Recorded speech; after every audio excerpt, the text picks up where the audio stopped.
Let me please introduce our guest here today.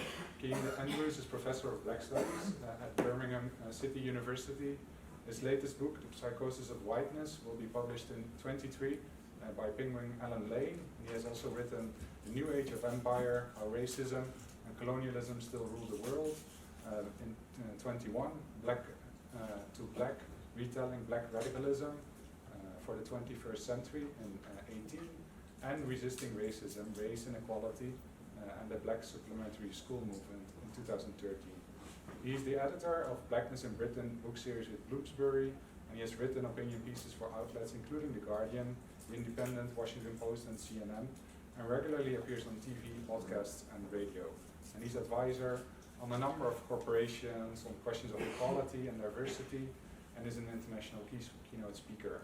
Also the founder of the Harambee Organization of Black Unity and editor-in-chief of Make It Plain. Please join me in welcoming Kehinde Andrews to the stage.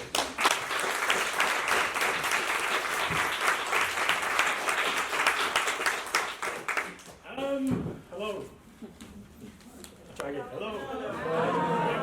All right, so thank you for the invitation. Thank you for the introductions as well. Thank you also to the Evans Foundation. The reason we're here is, and I say we, it's myself and my colleague, Dr. Dion Taylor, who's at the front, who is a associate professor in sociology and black studies at Birmingham City University. And the reason that we're here is because we, 2020 Evans Foundation, we co-won the research prize for critical education. So thank you for that as well. And yeah, Just a quick interruption. You probably realize that there are a couple of cameras in the room. One is registering the talk, and another is making, David is making an impression of the day. If people are okay, he likes to take a shot at least from the back. And so if people's faces won't be on there, but from the back, if people are okay with that. And if not, please let me know, then we can change the mode of working. People okay with being shot at least from the back so that you have an impression of the session? Okay, sorry. No problem.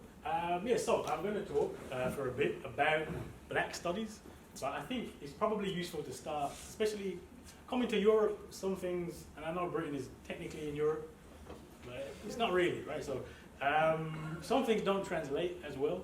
So I guess I'm going to start by asking you, what do you think black studies is? Any idea? And nobody from the Evans day can answer. Right? So, what do you think? Well, black studies. What do you think it might be? No idea at all. There's a hand. Say something, but it's about liberation. It's about liberation. Yes, it is about liberation. Actually, that's a good answer. I'm not going to take any more answers. That's a good answer. So yeah, black studies is about liberation. And really importantly, as I'll talk through the slides, black studies calls itself the science of liberation, black education for liberation. One of the things, the main thing that distinguishes black studies really from academic life more broadly is that it is about liberation. Black liberation specifically, liberation more generally as well. There's a quote from an American professor of psychology, William Cross, who says black studies is the articulation of the universal through the particular, right? So for black studies, we focus very, very much on experiences, contributions, perspectives of Africa and the African diaspora.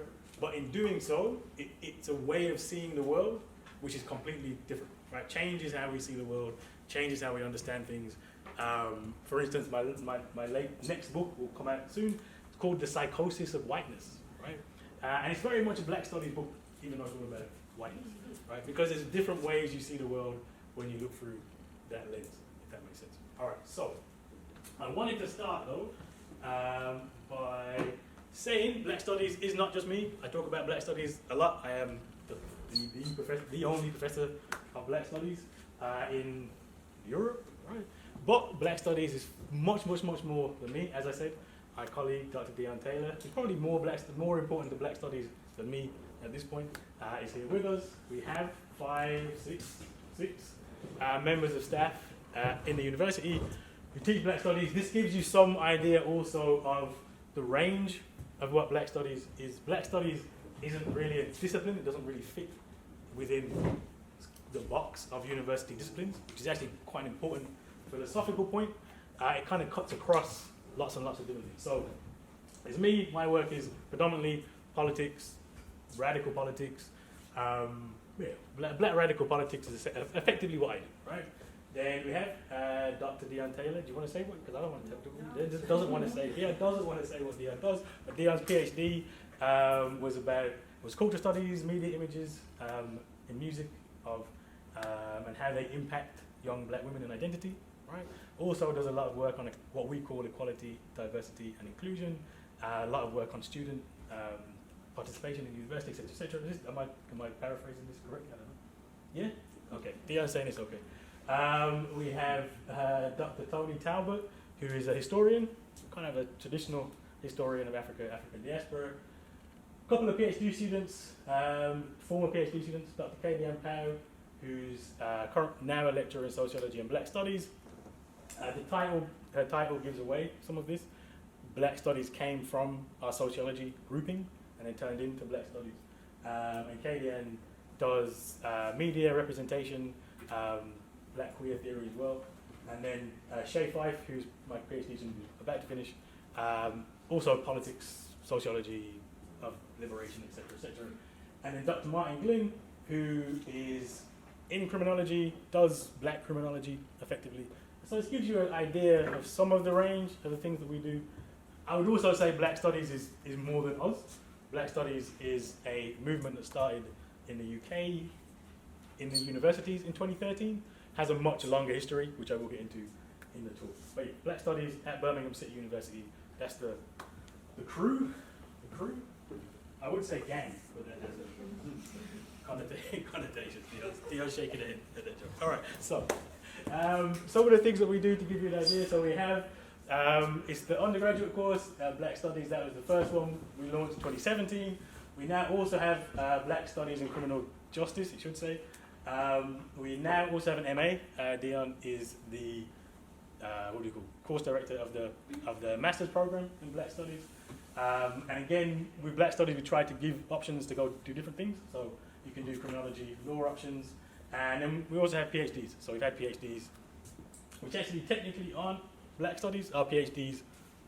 I think they're called PhDs in social sciences, but if you work with us, it's Black Studies. So we've kind of expanded, kind of a full range, if you like, of programs, but it's not, as I said, Black Studies never really been predominantly about the courses, has been about research. Some of the research projects we're currently doing, just coming to the end of Don't Settle, which was looking at museums and trying to get museums to have a much more radical heritage, working with young people, black and brown young people in the city, to kind of work with partners and transform their museum practice. Museums are museums, so it went a certain amount well, and I think we did some good stuff, but unfortunately, some of these institutions are not that changeable, as you learn. Dion's just finished the Black Students Mental Health Project. Again, thinking about how do students go through the university. I'm guessing in the Netherlands it's very similar in terms of experiences, racism, problems, challenges of students. There's one thing to get people into the university, and one of the things we've done with Black Studies, I would say 60% of our students wouldn't never have set foot into a university to study had it not been for Black Studies. So there's a challenge then, so how do you take those people who would never be here, sometimes don't have what the university would see as the skills to be there, how do you get them through the university, keep them in university, etc. It's not the easiest thing, but it's the most rewarding thing as well, I would say. Also, a couple of years ago, we did Beyond the Black Atlantic Research Network. So we had a project funded where we connected with scholars, activists in Africa, Latin America, North America, and Europe as well, trying to kind of make a big international network for Black Studies, which I think is really important. A project which is upcoming is thinking about British Black Power. So we're going to talk to activists, kind of a history. Actually, in fact, one of the things, if you are interested in Black Studies at all, and I guess it is definitely the same here, in this country specifically, having spoken to Mitchell Assayas, I don't know if you know the Black Archives in Amsterdam. The histories of Black people are not very well told. So even if you're not a historian, you basically have to become a historian. Otherwise, you can't do your work, right? So one of my next projects, like I'm not actually historian trained, but the project will be actually just go and get the history of Black British activism, because it just doesn't really exist, right? And that's quite an important thing to do. Because I guess one of the things which is absolutely essential to Black studies is that Black life hasn't been valued by the university, so you can't really find that much about Black people. Oh no, take it back. You can find lots about Black people, it's just usually really, really racist and really, really wrong, right? So how do you flip that and actually create knowledge which isn't like that, create knowledge which is for liberation? One of the projects I'm going to talk about a bit more at the end, towards the end of the talk, is we had a Black Studies and Youth and Community summer school, where we got young people who were deemed to be at risk to come into the campus. We also took them out and did things, but I'll talk about that a bit more, because Black Studies has that element of we are academics, we do academic stuff, we teach, but it's also international, and then it's also community. So community, the element of it, as I'll talk about in a minute, is absolutely essential. Some of the partnerships we have across the world, I won't list them all, but to give you an idea of that international connection. When we talk about Black Studies, it's actually intellectually, philosophically is also a kind of major point. There is no way to understand the Black experience in Holland that is separate to understanding the Black experience in the UK, or in Brazil, or in Nigeria, or in Ethiopia, or in China. What we have is a global system, and what we're seeing here and what we're seeing in England are just different manifestations of the same thing, right? And actually, one of the things which really is problematic about the way academic knowledge is produced is what a scholar from the United States, Herminio Martins, called methodological nationalism. Think about how much the nation state frames how we understand the world, right? Think about, like, not even a Black example, but think about class, right? The idea that there is a class system in Holland, that's ridiculous, right? Where does Holland get its products from, its produce from? It's a global world, right? So surely any class system should be global, right? I would think, well, possibly not. So that global outlook is really, really, really, really important. And one of the elements which, I'm trying to think, is it on the slides? It will come up certainly, but one of the things in terms of academic Black studies is Black feminism. Actually, if you think about what's the biggest intellectual product within academic Black studies, it certainly is Black feminism. And actually, it's many of these connections. Two of our, I want to say patrons, is that the right word? I don't think that's the right word. No, that's not the right word. Two of our major influences who's worked with and actually shaped what the cause is and looks like are Professor Patricia Hill Collins, who wrote Black Feminist Thought, and Professor Kimberly Crenshaw, who you probably know from Intersectionality. In fact, we actually didn't put on the slide. We have a book coming out, we co-authored with Kim Crenshaw, around Blackness at the intersection. Right? So actually, Black feminist literature is absolutely at the heart of what we do. You couldn't really do Black studies without Black feminism. Wouldn't make any sense. And then this slide was, I took this slide from something I sent to my boss, so that's why I put the. We won an award. But yeah, we won an award, so you know it. Right. Okay. All right. So that was a kind of background, Black studies, where we are, what we're doing, how we currently are. But I want to actually go back, and I want to think intellectually, philosophically, what are the roots of Black studies, and how do those roots really impact the work that we're doing? Hopefully it will make sense. Yeah, hopefully it makes sense. Hopefully it makes sense. If it doesn't make sense, then we have a problem. So hopefully it will make sense. So I'm going to start actually quite far back in something which probably won't seem related, but is really important. Does anybody know what this is a picture of? No. Has anybody seen this picture, firstly? Never seen the picture? Oh, this is a picture of Bois Caïman. It was a traditional African ceremony that sparked the Haitian Revolution in 1791. Right? So Boukman Gotti and Cecile Fatiman were leading this, and this was Haitian Revolution, the only successful slave rebellion in history. It takes a number of years, but they eventually overthrow the French and declared Haiti in 1804 the first Black Republic. Right? If anybody says that Britain was the first country to abolish slavery, nonsense. First country to abolish slavery was Haiti in 1804. And in fact, Haiti in 1804 abolishing slavery led to the abolition of the slave trade in Britain, France, actually America, right? And why is really important? Because what happened here in Haiti, and why I start with this picture in particular, is this is what sparked the revolution, right? If you think about the Haitian Revolution, do you know any names associated with the Haitian Revolution? Who's the big name? Haiti. You know much about Haiti?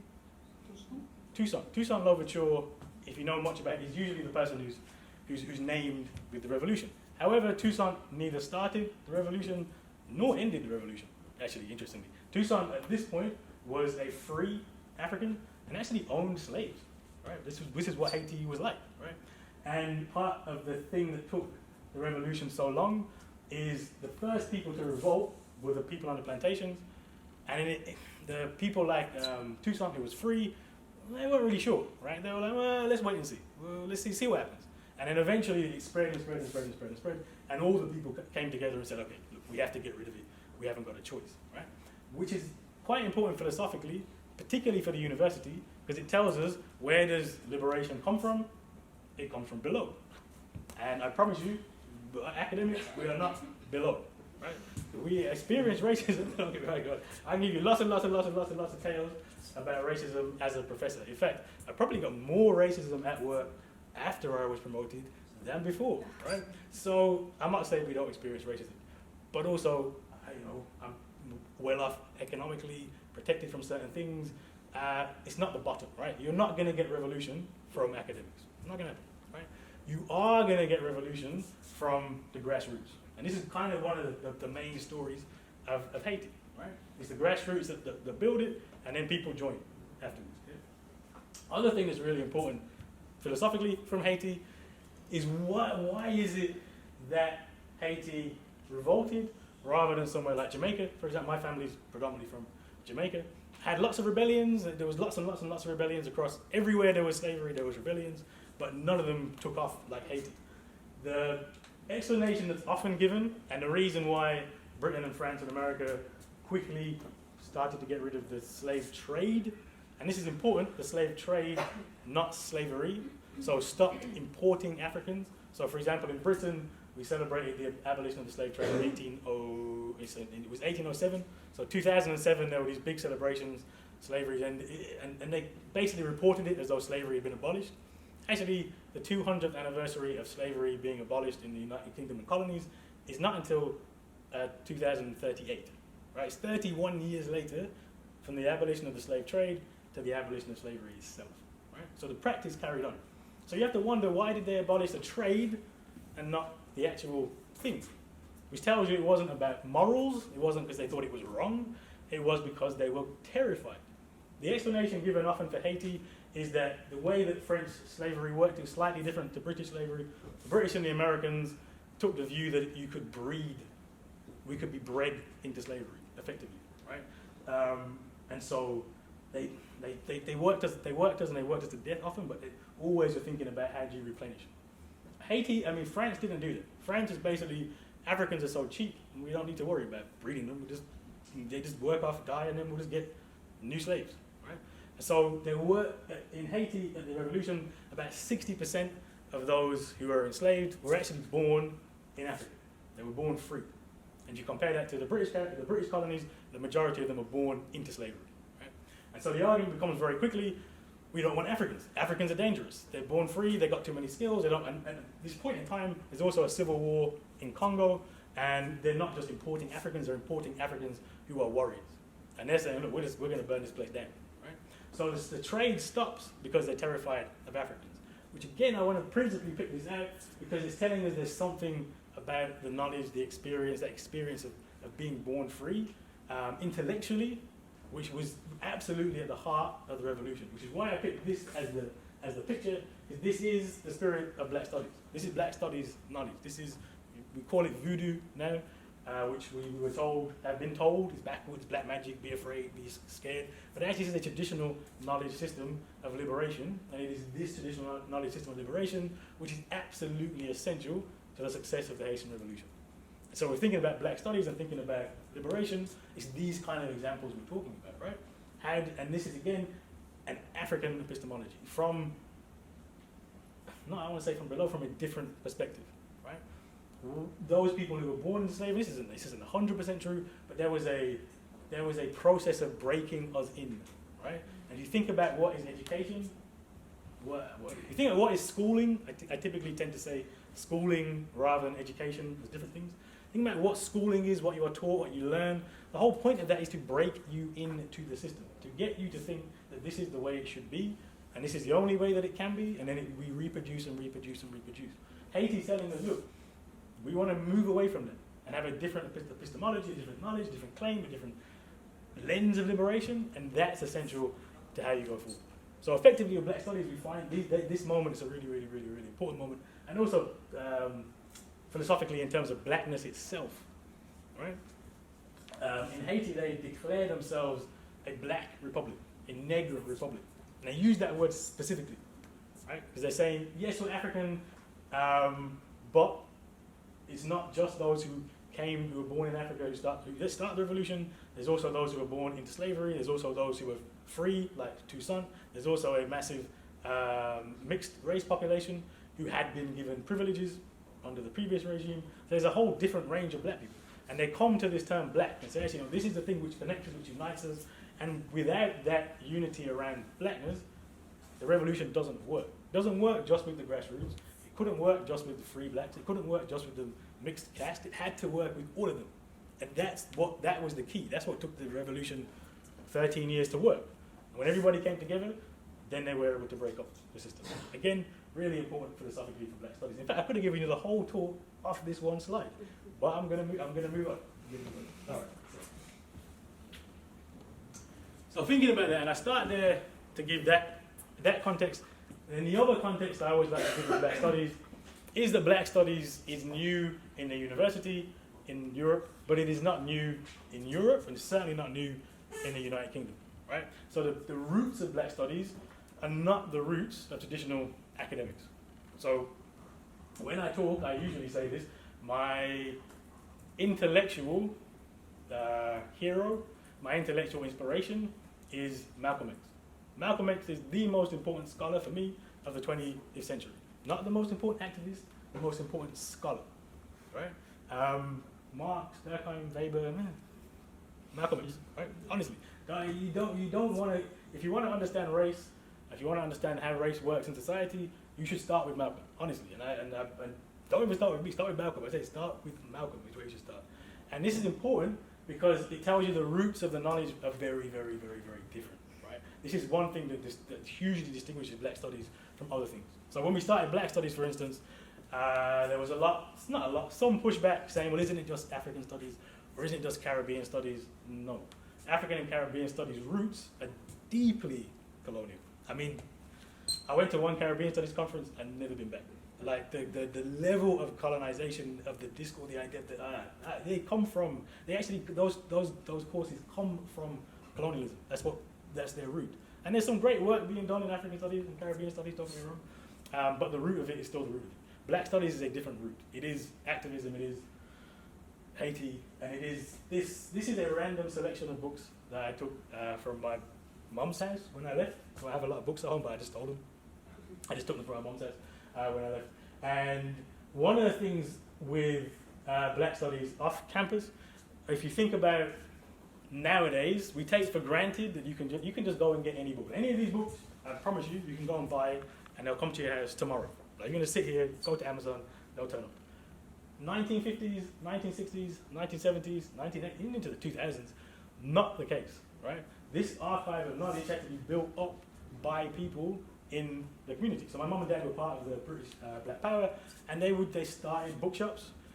They would go, and dads tell stories where you have to go to America and go to this guy's house and go 22 flights of stairs to get these 2 books and then bring the 2 books back into England. It was a proper struggle to actually do this, right? Really, and it's kind of amazing they were able to pull this together. But by doing this, they created a different archive of knowledge. This is what I grew up with. This if you have any explanation of why I talk the way I talk and write the way I write, it's these books. This was my canon. It really wasn't Marx, Durkheim, Weber, anyone else, right? In fact, Immanuel Kant. You know Kant? You know Kant. You must know Immanuel Kant, right? I recommend you don't read Kant. Like I did, it's a kind of aside, but as I was for the New Age of Empire, I wrote a lot about Kant, right? And prior to writing about Kant, I would have said, look, whatever, like, just it's fine, just keep it all. And when you actually go into the detail, no, just get rid of it. Honestly, I didn't read Kant till I was 35.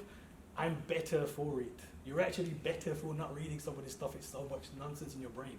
There are other things you can go and read that will make you understand the world better, right? So part of Black Study is to say, let's I want to say decolonize is the wrong word. Let's just get a different canon, right? And some of that is academic. Most of this is not, right? And actually, Black Studies in particular really isn't academic. Largely, this is a function of racism, right? So in the UK, there's 150,000 full professors, and 149 are black, right? Out of 150,000. There's 30 black women. It's terrible, right? There's so few black professors in the United Kingdom. I always joke we can't get on a plane together at the same time, just in case there's a crash, and then there's none of us left, right? So it's that's how few there are. And the thing about it is, when I say those numbers in Europe, everyone's like, wow, that's loads. You've got so many black professors. It's terrible, right? So the idea that and it's terrible now. So 50 years ago, we just weren't there.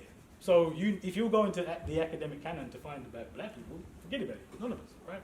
It's pretty unlikely to find us now. In fact, that slide I showed you at the start with 6 of us in the same department, I promise you that's 3 times as many as any other university has in one department, and more than most universities have black staff, full stop. And I'm not exaggerating, it's terrible. Even in my university, I'm the only black professor in the whole university. If you ask 150, there's about 150 universities in the UK, there's one black professor, there's one black professor in each, right? It's terrible, man, right? So, when we're looking for black studies, then you have to go off campus. But more importantly, actually, in terms of intellectually, philosophically, this is actually the roots of it. I would say this is fundamentally where black studies gets its power from, right? So I said Malcolm X, and Malcolm X is here, the autobiography of Malcolm X. Why is Malcolm the person to go to for race? I'd say it's because he's not an academic. By not being an academic means that he's talking to an audience that isn't academic. He's talking to an audience which is in the communities. He's testing his ideas with the people who kind of would understand his ideas. So for instance, and I won't name names, no, I might name names. If you ask me, I might name names. But if you think about how do we define the concept of blackness, there is no worse place to do that than in the whitest of institutions, which is the university. I mean, university is the whitest, it's the whitest institution of all the institutions. We like to criticize the police. Police ain't got nothing on universities. Like, honestly, think about the idea that I'm not a human being. Where does that come from? I mean, Immanuel Kant is certainly one of the places, but go to university. The history of university is the history of that racist knowledge which we say that we are against. There is no more institutionally racist space than the university. Literally, it produces that knowledge. And you can, I would argue that it still continues to produce the same basic framework with some minor modifications, right? So if you want to define blackness, you can't go to the university. It's the worst place to go. You have to go to struggle. It comes out of the concept of struggle, which is why, look, nowadays Malcolm probably would have been a professor, but then he also wouldn't have been Malcolm, right? And this is actually one of the challenges that we face with black studies. You take something which is insurgent, activist, about community, you put it into the university, is it still the same thing? Does it still have the same power? Does it have the validity, right? I don't know. Anyway, so that's some of the roots. One of the things, there is a problem with this. Anybody notice the problem with the stack of books I took from my mother's house?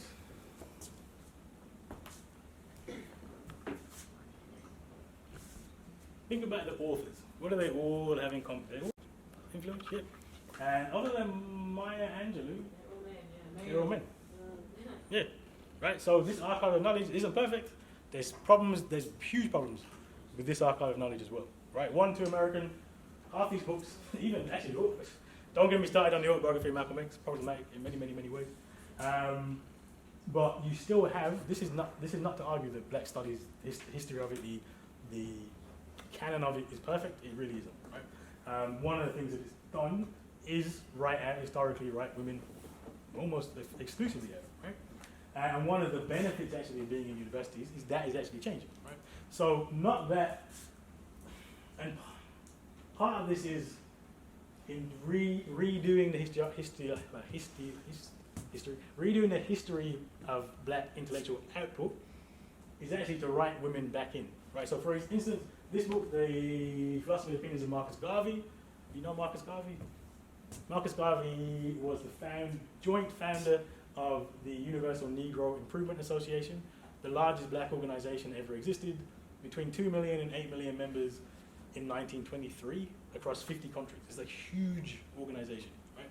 But he co-founded the organization with his wife, Amy Ashwood Garvey, who's really, really, really important to this politics. He then later marries Amy Jakes Garvey, who is actually, Amy Jakes Garvey is the person who puts together the Philosophy and Opinions of Marcus Garvey. Amy Jakes is the person who puts together Garvey and Garveyism. And in terms of how we remember Garveyism, it really is Amy Jakes. Amy Jakes is massively more important than Garvey. Garvey gives the speeches. It's actually Amy Jakes who curates the intellectual legacy of Garveyism. Also, we call it Garveyism. I said UNA was millions of people. About half of the people in the UNA were women. Women were hugely involved, hugely important. People like Emma Biney, the Amys, women were massively important in this organization. We've just forgotten them. So actually there's scholarship now is coming out saying, actually no, let's put the women back in. Not that they weren't there, we just don't remember them being there. Keisha Blaine wrote a book, Set the World on Fire, Black Nationalism and Women. I can't remember the subtitle. Set the World on Fire by Keisha Blaine is a good example. We also have Revolutionary Suicide. Huey P. Newton was a founder of which organization? Huey P. Newton founded I know somebody knows this. Huey P. Newton and Bobby Seale founded, I'm sure, the Black Panther Party in 1966 in Oakland. Again, Black Panthers, how do you remember the Black Panthers? Bad Negroes with guns, right? That's how we typically remember them. But 60% of the Black Panther Party were women, 60%. The most effective leader of the Black Panther Party was Elaine Brown, who really, when Elaine stepped up, she transformed the whole organization. Women, again, hugely important in the movement, we just kind of forgot. So I'm thinking of the work of Robin C. Spencer, who used to bring a whole book around black women in the Black Panther Party as well. And there's one thing, if I had a Martin Luther King book up here, I could give you a nice segue, but I only have radical books in my mum's house, so there's no King. But think about the civil rights movement. You remember Martin Luther King. The most important person in the civil rights movement was not Martin Luther King. Does anybody know who the most important person in the civil rights movement was? It was a woman. I'm going to give you a clue. It's a woman called, I forgot her name. It's terrible. No, I forgot her name. Ella Baker. Ella Baker. You heard of Ella Baker? Ella Baker? Ella Baker works for the NAACP, National Association for the Advancement of Colored People, which is still going. Probably of all the organizations, maybe the most important civil rights organization. She worked for them she was senior in the organization, did field work. Ella Baker is credited with a way of organizing. When Black Lives Matter talk about the way they organize and communicate and grassroots, it really comes from Ella Baker. She then left the NAACP when she couldn't take any more of the misogyny and went to SCLC, Southern Christian Leadership Conference, which is Martin Luther King's organization, and was hugely important in organizing SCLC, promoting King. She actually organize his book tours, King's book tours, and one of the key organizers for March on Washington as well. She then got sick of SCLC and went and was the kind of intellectual inspiration for SNCC, Student Nonviolent Coordinating Committee. You might have heard of Stokely Carmichael, Kwame Ture. Yeah. NAACP, you'd think Du Bois. Yeah. So Ella Baker works with Du Bois, works with King, works with Stokely, is more important than all three of them, but nobody remembers them, right? Those three organizations are the three most important organizations in civil rights, and Ella Baker was absolutely integral to all three of them. Without doubt, Ella Baker is the most important person in the civil rights movement. And there's a wonderful book called, I think it's called Ella Baker and the Black Freedom Struggle by Barbara Ransby, which I recommend you watch. listen. I say listen to because I only listen to books now. Audibles kind of changed the way that I engage. So that kind of is important, but the absence of it is important as well. And a big part of what Black Studies has done over the last 20 years is try to kind of fill in the canon and fill in the gaps, because there are some quite important gaps. I'm going to speed up. All right, so thinking about that, Black Studies in the community. My first book was about Saturday schools. These are supplementary schools. So alongside bookshops, there were also what we call Saturday schools. So the mainstream schools were obviously racist, they're still racist. And so the communities came together and organized our own schools on the weekend, after school, to kind of promote our own education. And Black Studies, there's so much from Saturday schools, which is part of what we do in Black Studies. And that very principle of we'll just organize ourselves, do it ourselves, is really important. And again, as I said about not being a historian, I kind of had to write the history of Black Studies, supplementary schools, because it didn't really exist. The other point about British Black Power is organisation. This is 1977 in Handsworth Park, African Liberation Day, really brought together just different ways of thinking, like different ways of understanding things. And there's this, so the main thing of Black Power in the UK, also in the States, and I would suggest in Europe, has been a different way of understanding the world.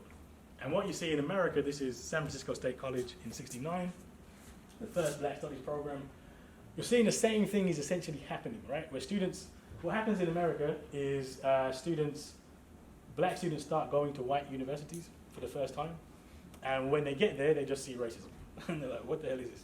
What is going on, right? And so they all protest and say, look, we need to have different stuff, we need to have different, but they're drawing on that history, legacy of community activism, community work, community education, etc., saying that we demand that this comes into the university. And in America, this is where the term battle for Black Studies comes from, because it was actually a battle. Like there was, San Francisco State College has a 4-month strike of the whole campus. This is Cornell University, where the students occupied Willard Straight Hall, which was the accommodation center, and they only armed themselves because they had threats from the Ku Klux Klan, so they brought in guns, and there's this picture caught where they're all walking out armed to the teeth. Like in America, it really, really was a battle to have Black Studies, and it was a battle that took place about 50 years ago. In the UK, similar context, so higher education only really opens up to Black students in 1992. We call it post-92 universities. We work, Birmingham City University is a post-92 university.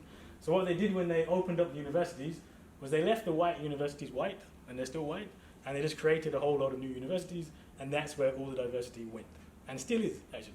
So Black students in the UK are overrepresented in universities, but massively overrepresented in post-92 universities, which tend to be at the bottom of all the league tables, right? So if you're going to compare our universities, I don't know, 90th in the league table, somewhere like that. University of Birmingham across the road, much more established, much more white, is in the top 20.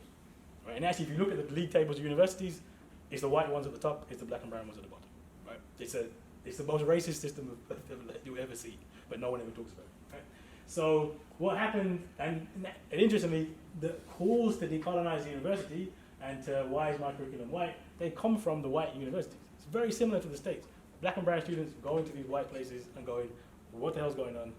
We need something else. In fact, the only time I trended on Twitter was when I was on Newsnight, because SOAS, School of Oriental and African Studies, the name should give it away. Oriental, not really the right kind of language, but Oriental and African Studies, the students were just asking to have non-European scholars talk to them. At the School for Oriental and African Studies, it should be obvious, right? And I suggested that Immanuel Kant was a racist, because he was a racist, and everybody went mad like crazy. People defended Kant hugely, but it was at an elite university, tended to be at elite universities, right? Whereas in our universities, you have lots and lots of black and brown students, and it can feel like it's less racist. It's really not. All the stats are just as bad, they're all the same, staffing problems are the same, everything's the same, but it has a different feel to it because there's more of it, right? So, students are complaining, etc., etc. All right, sorry, I'm talking way too long, so I'm gonna try and wrap this up, and I want to show you a quick video. So, thinking about all of that, right? I gave you the intellectual stuff, the history, politics, liberation, etc., etc. But, and this is the big but, the number one there we go, maybe number one. One of the main reasons, it is number one. Definitely one of the main reasons we have an undergraduate course in Black Studies is because in 2017 there was a change in UK higher education. That change was students pay £9,250 per year for their course. Basically, the government no longer subsidises higher education, right? The students pay for it, and that's all the burdens on the students. Prior to this, the government subsidised most of it. So students paid £3,000, but the government put in £6,000. When that was the case, there was a cap on student numbers, so you couldn't have it. They said to us, your university can have 25,000 students. Under that regime, if we had gone to the university and said, can we have Black Studies, and taken away from law, criminology, social, then they said, no, hell no, go away. What are you talking about? Of course not. But once the students are paying their fees, there's no cap. Cap disappears. When we go to the university and say, look, we've got all these Black members of staff, we've got international reputation in Black Studies, we're the only university that can do Black Studies, they went, no, that's money, right? And because of that, they said yes.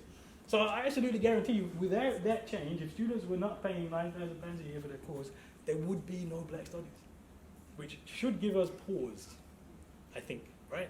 Because I would teach whole classes about the problems of neoliberalism in university, but it was neoliberalism that led to Black Studies, without a doubt, right? Students say they're not customers, they are customers. That is the language, that is what happens, that is the only real metric. So we had this discussion in the Evans day about the metric. The only real metric that will determine Black Studies' future is money. Do you bring in enough money or not? If you bring in enough money, it's fine. If you don't, it's not fun, right? Which again is raising particular issues. And thinking about the university and how that's changing and the landscape changing, and you're trying to attract customers into the university, particular things, it is the number one reason for the course. It's also a number one challenge for the course as well. Because effectively you're trying to sell something that isn't really about economic value, right? Look at the principles that are laid out. That's not about, are you going to go get a good job and work in the corporate sector? It's totally different. So the two things don't really marry up, but they 100% need each other to function.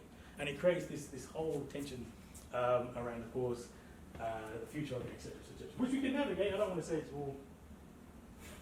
I might tell you. No, I'm not going to, because it's important. So this is the metaphor I've been using a lot of the time to think about my particular personal role, and I think reflection is important. Critical reflection is really important. This is a slave preacher on the plantation, right? If you think about what was the purpose of the slave preacher, the purpose of the slave preacher was to teach the enslaved to be docile, right? It was say, look, Christianity means this, you should be slaves, you're in the next life, you'll be fine, etc., etc. And this is what most slave preachers did, yeah? And I would say professor is very much like that. So I often don't really use professor all the time, right? That's kind of the current role, I would largely say. But thinking about revolution again and liberation, most slave rebellions in the Caribbean and the Americas were led by slave preachers. Nat Turner, Denmark Vesey, Sam Sharp in Jamaica were slave preachers. And the reason that they led the rebellion is because of the role they had. They were the only people who were allowed to learn to read, and they read the Bible and interpreted it differently. They were allowed to talk to congregations of people, which you would usually be killed for if you were on a plantation, and they were also allowed to travel between different plantations, right? And so some slave preachers used that position and said, well, actually, look, what are we doing? Let's bring in a Black Studies approach, and let's get everybody together and form a revolution. It's using the privileges that you have in those positions to overturn your position, right? And this is the justification I can give you for why I'm still a professor, given everything I've laid out about Black Studies in the university, etc., etc. Because we do have, and we do have, as academics, certain privileges. So typically how I talk about Black Studies is how do you colonize the university to do Black Studies stuff, rather than how do you decolonize the university. Because I guarantee you the university is as racist today as it was in 2016. It hasn't changed at all. My own university in particular hasn't changed at all. It's the same. But what we've done is carved out a space where we can do interesting different things, right? And that's essentially the challenge that we're trying to do. So, I just want to give you an example. This for me is my favorite Black Studies things that we've done, and I didn't organize it, which made it even my more favorite thing. It was Dr. Deon Taylor who organized Black Studies and Youth Work Summer School, and it kind of brings together all of the things that we're talking about. Is we're in the university, and getting the university to do things which we think are important. Maybe the university doesn't necessarily. Now, importantly, again, because I know one of the things you're thinking about here is how do you start new courses and things like this, and how do you deal with those those tensions. The way you get things, and the way, like I said, the way we got Black Studies was to sell it in the language of neoliberalism. It wasn't, for us, it wasn't about neoliberalism. So, for example, we have a placement on the degree, which we call placement because universities understand placement, work experience, etc. But for us, that's actually go work in an organization, do some critical stuff, right? But their language they know is placement, so we use that language. This was funded by the university, right? University has what's called a widening participation budget. It's supposed to spend money doing things to get, and for the uni, this is about one, meeting that objective, but two, selling the university, right? You get young people who are thinking about going to university, you bring them into your university, they look around, they like it, and then they come and give you £30,000 in 2 years, right? There's a very clear neoliberal reason for this, right? So you use that and say, look, we want to do this, we want to widen participation, we want to get black and brown young people to come into the university, students who are at risk, etc. And then we create a program which hopefully gets them to think in a Black Studies mentality, right? Gets them to do things differently and think differently. So this was the, how many students were on the program? I don't know. 46. Yes, we had 46 young people there in year 10, so that's what, they were 14 years old? Yeah, 14 years old, 14, 15. We brought them in for a week.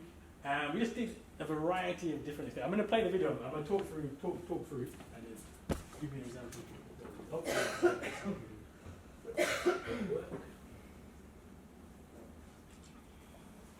There is no sound.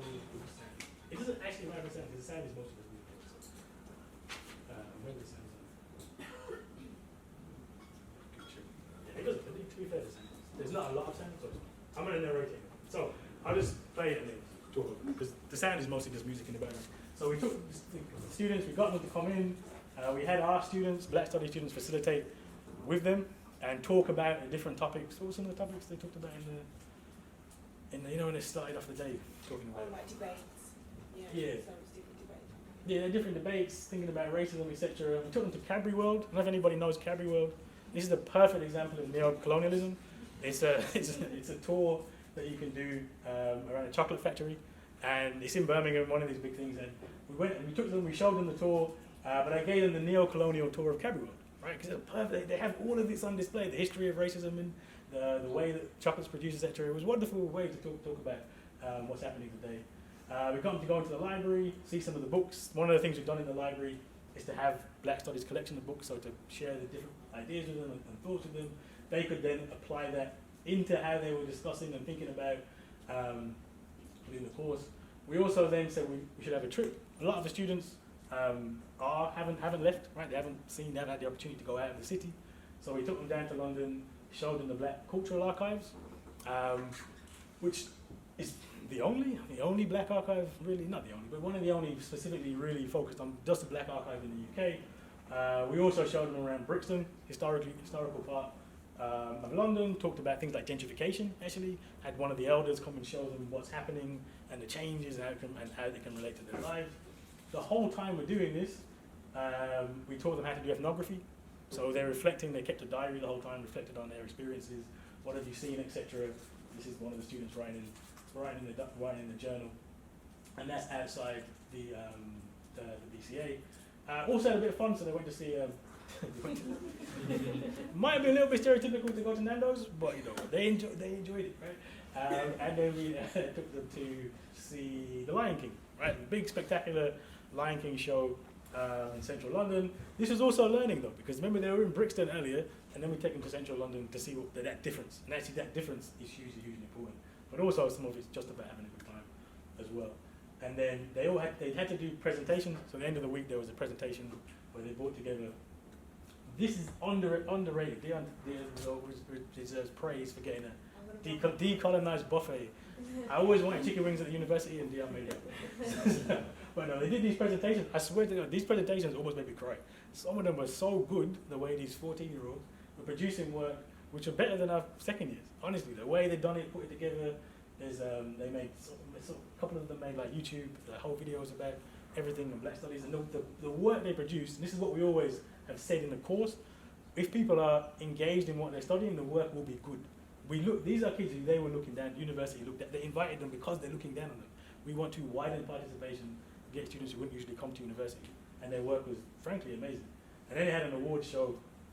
They brought their own style and flair to the award show at the end as well. And no, this is the presentation, right? This is their presentation. No, and this is actually the group presentation where they put together again different ways of presenting. How do you present in a different way? It was, intellectually it was great, and then performatively it was great as well. And then they all got certificates, etc., etc. But again, this was the brainchild of Diana. So I want to give Diana a round of applause because this is my favorite Black Studies thing ever. So I'm just going to everybody give Diana a round of applause.